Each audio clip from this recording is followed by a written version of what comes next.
Bonjour tout le monde. Je m'essaye avec cette nouvelle manière de communiquer. C'est un test pour l'instant. Je voulais communiquer avec vous pour quelques aspects. Tout d'abord, vous donner quelques informations que j'ai déjà mentionnées par le portail dans les derniers jours.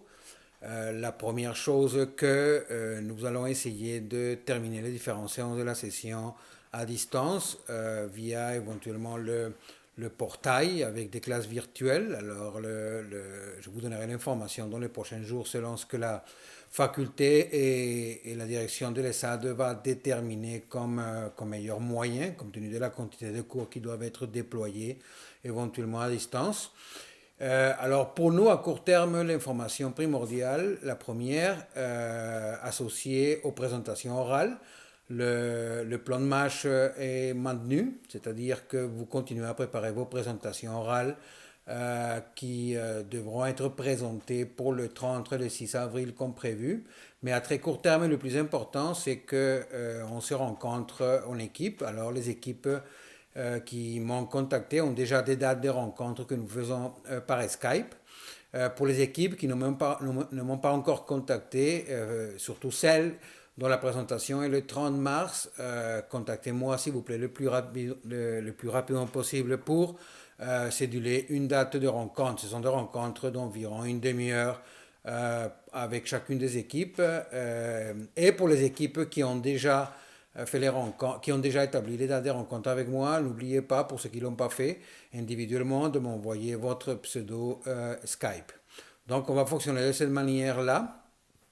Et deuxième point, d'ici ce soir, je vais vous répondre aux différentes questions que je reçois. J'ai déjà reçu quelques-unes et je vais recevoir quelques autres d'ici 17 heures concernant le TP sur l'application réglementaire. Donc je vais le faire également par ce moyen-là qui me semble le plus efficace et je vais regrouper toutes les questions pour que tout le monde ait les réponses en même temps. Je voudrais profiter de l'occasion juste pour terminer le cours, la séance de la dernière fois du 9 mars, où il me restait simplement de conclure sur la question de protection des sources. Alors si vous allez au portail, au contenu, et vous allez au contenu du cours du 9 mars, vous avez un fichier PDF qui s'appelle cours eau et territoire 9 mars 16 mars. C'est le PDF de la séance dernière que nous avons pratiquement terminé, où il restait uniquement 3 diapositives. Alors, elles sont numérotées, il y a 61 diapositives dans ce PDF.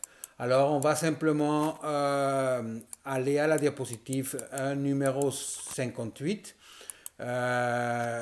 où je voulais mentionner les suites de cette démarche réglementaire sur la protection des sources.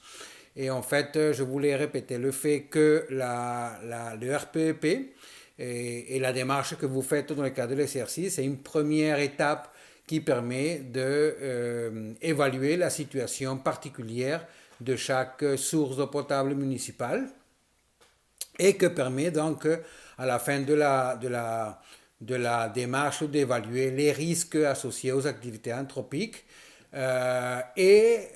pour les risques les plus importants, d'identifier les causes possibles de ces risques-là et que les prochaines étapes dans ces démarches-là pourraient être les plans d'action. Pour l'instant, il n'y a pas d'obligation de faire un plan d'action qui applique les connaissances qui ont été générées dans ce processus de démarche de vulnérabilité. Mais la prochaine étape, c'est une fois on a cette connaissance sur les activités anthropiques, sur la vulnérabilité intrinsèque de la prise d'eau et sur les lieux, c'est-à-dire les différentes aires de protection ou de proximité à la prise d'eau potable à l'intérieur du bassin d'alimentation de la prise d'eau, c'est d'identifier donc les actions qui pourraient être menées pour réduire les risques des activités anthropiques associées à la qualité de l'eau, à la prise d'eau municipale. Donc, une façon de faire un plan d'action avec ces connaissances générées, je suis encore à la diapositive 58, c'est de prioriser les actions. Et cette priorisation pourrait être faite à l'aide des analyses de risque. Rappelez-vous que l'analyse de risque permet d'identifier les activités du territoire qui poseraient donc le plus de menaces, le plus de risques à la prise d'eau. Alors vous avez compris déjà, mais je le répète pour terminer cette séance-là, que le défi d'appliquer des stratégies de protection des sources d'eau à partir des connaissances obtenues, c'est de pouvoir intégrer